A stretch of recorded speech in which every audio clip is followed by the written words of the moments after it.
रिद्धि के सारे बाल रिदम के चेहरे पे आ गए थे।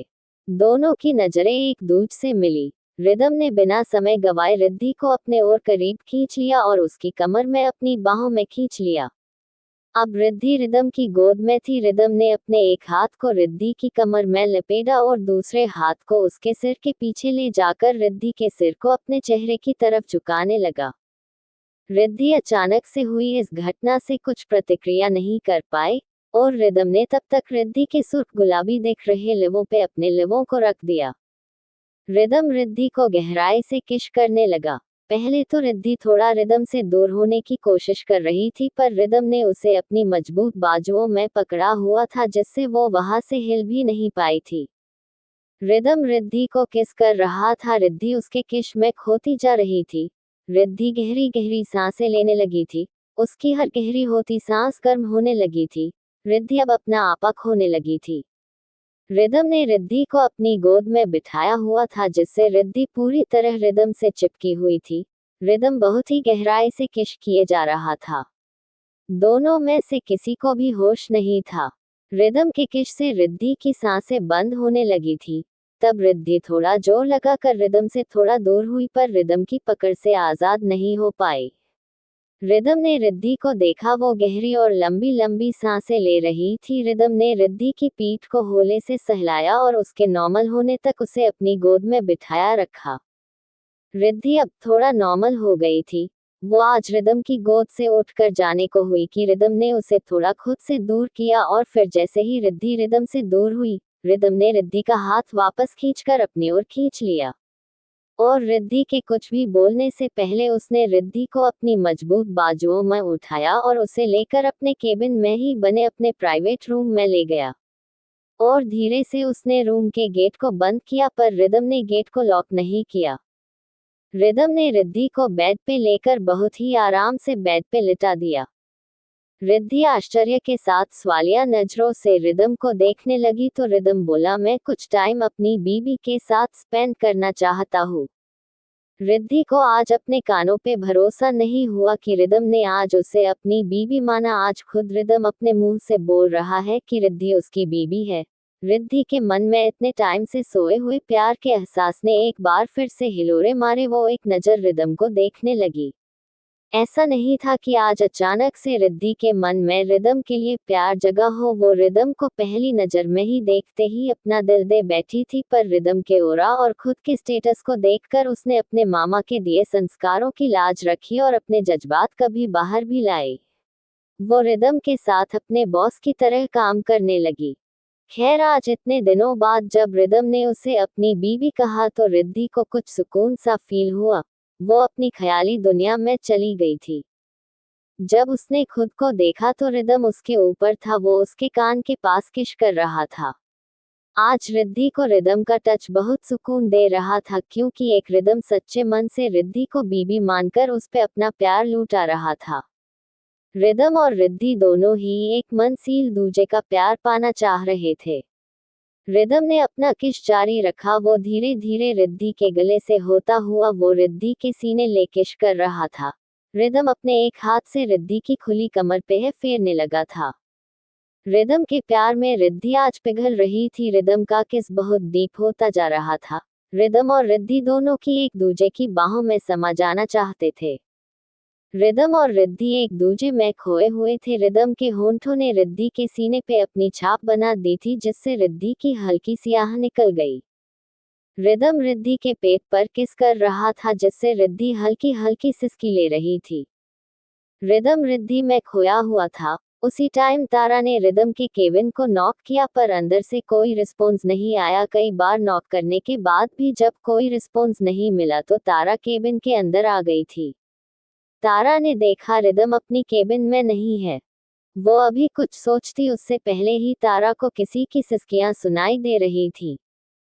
तारा ने अपनी दोनों भौहें आपस में जोड़ी और उस रूम के गेट के पास चली गई और गलती से गेट लॉक नहीं था जिससे तारा ने हल्का सा गेट ले है रखा तो गेट थोड़ा सा अपनी जगह से पीछे हो गया और गेट के खुलते ही तारा ने जो देखा उसे देखते ही तारा को त्योरियां चढ़ गई थी। उसे आज रिद्धि हर तरह से गिरी हुई लगी। उसने देखा रिदम रिद्धि के पेट पे किस कर रहा है और रिद्धि की साड़ी का आंचल एक तारा बिखरा पड़ा है। रिद्धि रिदम के प्यार में सब भूली हुई है। तारा से ज्यादा नहीं देखा गया। वो जल्दी में वहां से जाने को हुई और जल्दी जल्दी के चक्कर में गेट के पास स्टैंड में रखा हुआ फ्लावर पॉट तारा से गिर गया, जिससे दोनों होश में आए। रिदम और रिद्धि अल दूजे से दूर हुए। रिद्धि जल्दी से बेड से उठी और अपनी साड़ी के पल्लू को ठीक करके वो रूम से बाहर आई तो देखा तारा केबिन के गेट के पास खड़ी है, साथ में कुछ फाइल भी थी। रिद्धि ने तारा को देखा और तारा ने एक नफरती नजर से रिद्धि को देखा और उसके पास आकर बोली। तारा रिद्धि से बोली, सच में रिद्धि, तू पैसों के लिए इतनी गिर गई? तू अपने ही बॉस के साथ छी। मुझे तो कहने में भी शर्म आ रही है, पर तुझे करने में भी शर्म नहीं आई। तारा की बात सुनने के बाद रिद्धि को बिल्कुल रोना ही आ गया था। उसकी आंखों से आंसू निकलने को ही हो रहे थे कि तारा फिर बोली, मैंने तुझे क्या समझा और तू क्या निकली रिद्धि? सच में तू बहुत ही घटिया लड़की है जो पैसों के लिए अपने ही बॉस। तारा इतना ही बोली कि तभी उसकी नजर पीछे से आते रिदम पे पड़ी। वो चुपचाप वहां से जाने को हुई कि रिदम ने तारा को कहा, मिस तारा, एक मिनट रुको, मुझे कुछ बात करनी है। तारा को लगा कि रिदम उसे बिना पूछे केबिन में आने के लिए डांटेगा, पर उसकी ये सोच गलत थी। असल में रिदम ने सारी बात सुन ली थी, इसलिए रिदम ने पहले एक नजर रिद्धि को देखा, फिर अगले की पल तारा को सामने वाली चेयर पे बैठने को कहा और खुद भी सामने लगे काउच पे बैठ गया। रिदम ने रिद्धि को भी अपने बगल वाले सोफे पे बैठा लिया। तारा तो ये देखकर शॉक्ड ही थी, पर कुछ बोली नहीं। रिदम ने अपनी जेब से अपना फोन निकाला और उसको कुछ करने लगा। फिर थोड़ी देर बाद अपना फोन तारा को देकर बोला, मिस तारा, आप एक बार ये देखो, उसके बाद आप रिद्धि से बात करना। तारा ने रिदम के हाथ से फोन ले लिया और उसमें वो पिक्स देखने लगी जो उस दिन शादी में ड्रामे के बाद भी कुछ पिक अदिति ने ली थी, जो बाद में रिदम को भेज दी थी। उसके बाद कुछ पिक्स वो थी जिनमें रिदम और रिद्धि साथ में बैठे थे पूजा में, और पूरा परिवार भी उस पूजा में शामिल था। कुछ वीडियो थे जिनमें रिद्धि रिदम की पूरी फैमिली के साथ बैठकर डिनर कर रही थी। कुछ पिक्स रिदम के रूम की थी। लास्ट पिक जो रिदम ने सुबह ही ली थी जब रिद्धि नहाकर आई थी और अपनी मांग में सिंदूर लगा रही थी, तब रिदम ने उसके हाथ से सिंदूर लेकर उसकी मांग में भर दिया था और दूसरे हाथ से दोनों की प्यारी सी पिक भी ले ली थी। सारी पिक देखने के बाद तारा को समझ नहीं आया कि वो क्या बोले। रिलीव्ड फेस, उसे तो यही लगता था कि रिदम की शादी सहनिया से हुई है और रिद्धि की शादी किसी और से। तारा अब पूरी तरह चुप हो चुकी थी। उसके मन में तो हजार सवाल थे, पर अभी वो कुछ बोल नहीं पा रही थी। तभी रिदम ने थोड़ा ऊंची आवाज में कहा, तो मिस तारा, आज के बाद मेरी वाइफ रिद्धि को कुछ भी बोलने से पहले सोच लेना कि उसका अंजाम क्या हो सकता है। और हाँ, मैंने और रिद्धि ने अपनी शादी किसी वजह से सीक्रेट रखी है, तो मैं उम्मीद करता हूँ कि आप भी ये बात अपने तक ही रखेंगी।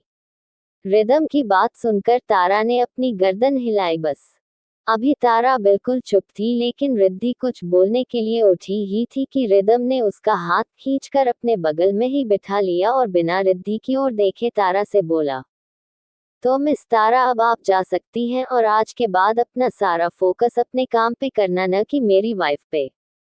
रिदम ने थोड़े गुस्से में कहा। पाउटिंग स्मर्क, तारा अपने काम को करने लग गई थी बाहर आकर, लेकिन उसका दिमाग अभी भी रिद्धि में ही उलझा हुआ था। वो जल्द से जल्द रिद्धि से मिलना चाह रही थी, पर अभी तो रिदम ने उसे रिद्धि से मिलने से रोक लिया। पर कैसे भी करके वो रिद्धि से मिलना चाहती थी, उससे माफी मांगना चाहती थी। क्या क्या नहीं बोला था उसने रिद्धि को, और बेचारी रिद्धि कुछ न बोल पाई कभी। रिदम और रिद्धि दोनों अभी भी काउच पे बैठे हुए थे। रिद्धि थोड़े गुस्से में रिदम का हाथ छोड़कर बोली, क्या है सर ये सब? कल अचानक से आपको क्या हो गया? कल रात आपका बिहेव ही बदल गया और अब तारा को शादी का सच बता दिया और मुझे खुद से दूर भी नहीं जाने दिया। मुझे तारा से बात करनी है। रिद्धि झुंझला कर थोड़े गुस्से में बोली और रिदम के बगल से उठकर खड़ी हुई कि रिदम ने वापस से उसका हाथ खींच लिया और इस बार बहुत जोर से खींचा, जिससे रिद्धि सीधा जाकर रिदम की गोद में गिरी। रिद्धि रिदम को गोद में थी। इस टाइम रिदम ने रिद्धि को कमर के चारों तरफ से पकड़ लिया था। रिदम ने गहरी सांस लेकर रिद्धि के कान के पास छोड़ते हुए कहा, रिदम खुराना किसी के कहने पे नहीं चलता, उसको जो करना होता है वो अपनी मर्जी से करता है। और अभी मैं अपनी बीबी के साथ सोना चाहता हूँ तो उसके लिए मुझे किसी की परमिशन नहीं लेनी। रिद्धि रिदम को बात पे कुछ न बोली। रिदम ने रिद्धि को अपनी बाहों में उठाया और उसे लेकर वापस से केबिन से अटैच रूम में आ गया। उसने रिद्धि को चुपचाप बेड ले लिटाया और खुद भी उसके बगल में लेट गया था। वो ऐसा करते करते रिद्धि के बालों को भी सहला रहा था। रिद्धि पहले तो नाराज होती है पर रिदम के प्यार भरे स्पर्श से वो पिघल जाती है और सुकून से रिदम की बाहों में लेट जाती है, क्योंकि कहीं ना कहीं वो भी रिदम को पहले दिन से ही इसी चाहत से चाहने लगी थी कि क्या पता कभी वो उसे प्यार करे। और आज रिदम के प्यारे स्पर्श से वो सुकून से सो रही थी, तभी उसके फोन पे किसी का फोन आया। रिद्धि ने कुनमुनाते हुए फोन देखा। फोन उसके भाई का था। फोन की स्क्रीन पे रोनी शो हो रहा था। रिद्धि ने फोन उठाया और उससे बात करने लगे। बातों ही बातों में उसके भाई ने बताया कि वो उससे मिलने आया है, वो जल्दी ही पास वाले कैफे में आकर उससे मिल ले। रिद्धि ने उसकी बात सुनकर खुश होकर कहा, ठीक, मैं आती हूँ थोड़ी देर में। फोन काटने के बाद रिद्धि आशा भरी नजर से रिदम को देखने लगी। रिदम ने उसके बगल से उठते हुए अपने कपड़े ठीक करके कहा, जाओ। रिदम की बात से रिद्धि को ऐसा लगा जैसे उसे उड़ने को पंख मिल गए हों और वो उड़कर अपने भाई के पास चली जाए। वो जल्दी से उठी और अपने कपड़े ठीक करके जल्दी से बाहर चली गई। थोड़ी देर बाद दोनों भाई बहन पास वाले कैफे में बैठकर बातें कर रहे थे। दूसरी ओर रिदम के चेहरे पे सुकून था जो सिर्फ वो ही फील कर सकता था।